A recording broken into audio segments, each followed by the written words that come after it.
Mrs. Faye McIntosh, Director of the Grace Kennedy Foundation, will now introduce this afternoon's lecturer, following which Mr. Franklin will deliver the 2010 lecture.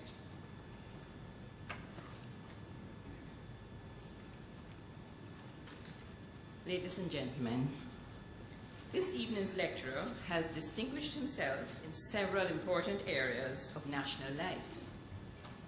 His talent and inclination for leadership and service were evident at an early age when his peers at school elected him to represent them as president of various student and youth organizations at the national level.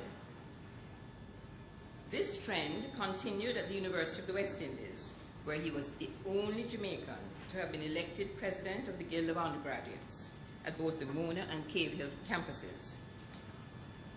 This grounding in student leadership stood him in good stead for the roles he would play as a senior member of the Jamaican government between the years 1997 and 2007. On graduating from university, Mr. Franklin took on the mammoth task of re-establishing the National Youth Service. After successfully meeting this goal, he was recruited by former Prime Minister, the Most Honorable P.J. Patterson, as Special Advisor to the Prime Minister. He was appointed as Senator in 2002 and served as a Minister of State in the Ministry of Foreign Affairs and Foreign Trade between 2002 and 2007. During this time, he initiated the implementation of the Diaspora Conference, the Jamaica Diaspora Board, the Foundation, and the Diaspora Institute, all aimed at bringing together the several Jamaican diaspora communities. An avid lover of sports in all forms, he has served on various sports-related boards and committees. In 2004, he chaired the committee that planned the homecoming celebrations for the athletes who participated in the Olympics. In 2006 and 2007, he represented Jamaica on the CARICOM Prime Ministerial Subcommittee for the preparation of Cricket World Cup 2007. He has also served as chairman of the Michael Manley and the Asafa Powell Foundations.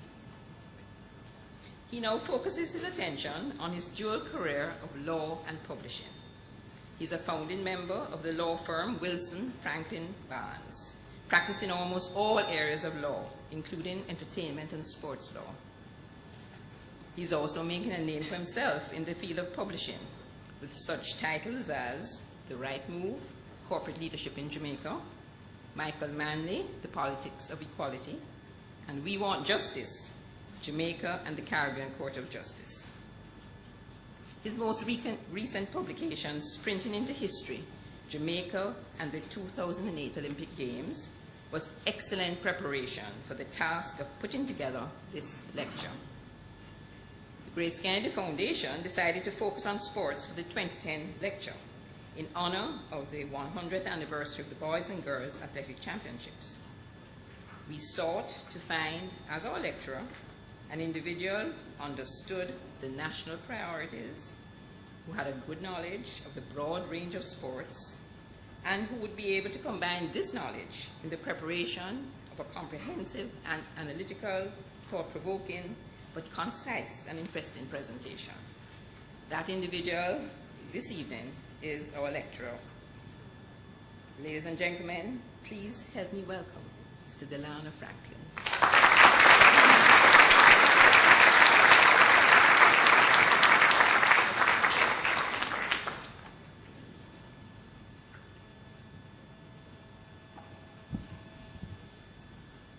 Thank you very much, Mrs. McIntosh, for your extremely kind introduction. Members of the Diplomatic Corps, Mrs. Elsa Leo Rainey, our able chairperson, and also members of the Grace Kennedy Foundation, Mr. Douglas Orain, and members of the leadership of the Grace Kennedy Limited and all the subsidiaries, whether here in Jamaica, the Caribbean, or wherever they might be all over the world. Mrs. Colleen Montague, who is from ISA and someone whom I have known for quite some time. from Wolmer's. Of course, Wolmer's is a school that will be participating and has always participated in boys and girls champs. I don't know how well they will be doing this year, but I gather they might do pretty well. I'm not going to tell you the school that I plan to support. Members of the sports fraternity who are here, ladies and gentlemen, when I was invited by the Grace Kennedy Foundation to deliver this lecture on sport, I agreed for a number of reasons. First, I admire the work of the foundation, particularly the work that the foundation is doing in the area of education. Second, I'm a very deep admirer of Grace Kennedy Limited. It's an indigenous company with global reach and good corporate leadership, which has been of significant benefit to Jamaica. It has also contributed significantly to the development of sport in Jamaica. In this regard, the company may wish to consider, and this is my first proposal, the company may wish to consider the idea of the establishment at an appropriate university here in Jamaica, at an appropriate time, of an academic chair of sport development. I don't know the costs, I have not done the costing, but I'm absolutely sure that this is something which the leadership of Grace Kennedy would wish to consider. And I don't know, Mr. O'Reilly, if cost would be a problem, but that is something that we could always discuss and debate at some point in time. And thirdly, the fact that sport, in my own mind, along with music in Jamaica, constitutes the jewel of Jamaica's development. It was once sugarcane, it was once bananas, and I'm sure there are other things that we can identify, but I believe that sport and music, or combination thereof, is now the jewel which can drive the Jamaica that we would wish to see. In the formulation and discussion of the topic sport in Jamaica, a local and international perspective, I am mindful of the fact that sport is a highly ambiguous word having different meanings for different people. My definition of sport reflects the diversity of processes and possible outcomes of sport.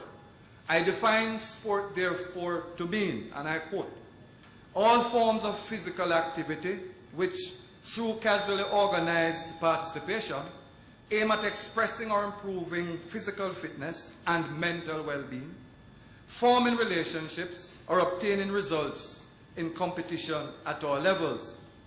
This broad definition of sport gives me scope to approach the topic from a number of different angles.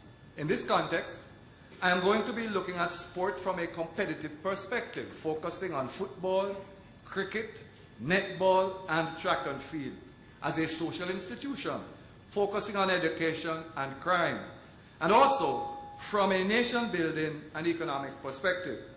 I have chosen football, cricket, netball, and track and field because these are the sports which have consistently brought Jamaica the most attention in the international arena. The focus on these sports will, regrettably, not afford me the opportunity to examine and analyze the raft of other competitive sport which exists in Jamaica. I now look at football. Football is arguably Jamaica's most popular sport. There are currently 304 affiliated and officially recognized football clubs in Jamaica with over 9,000 members.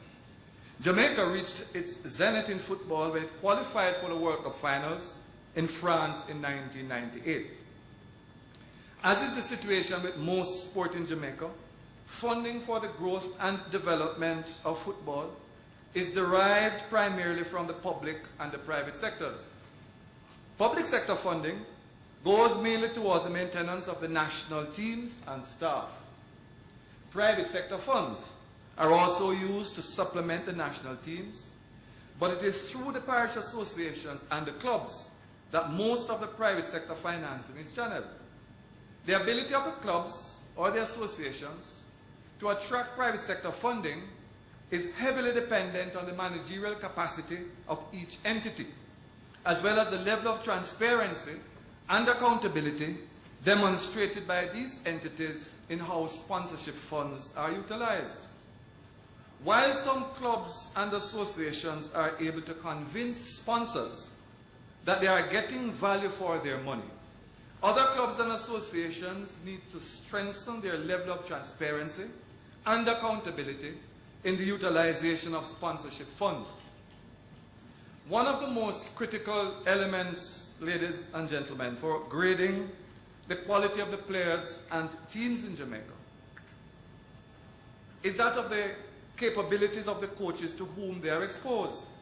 Jamaica has a number of very committed and hard-working coaches at all levels, but ways must be found to constantly upgrade the skills of the best among the lot.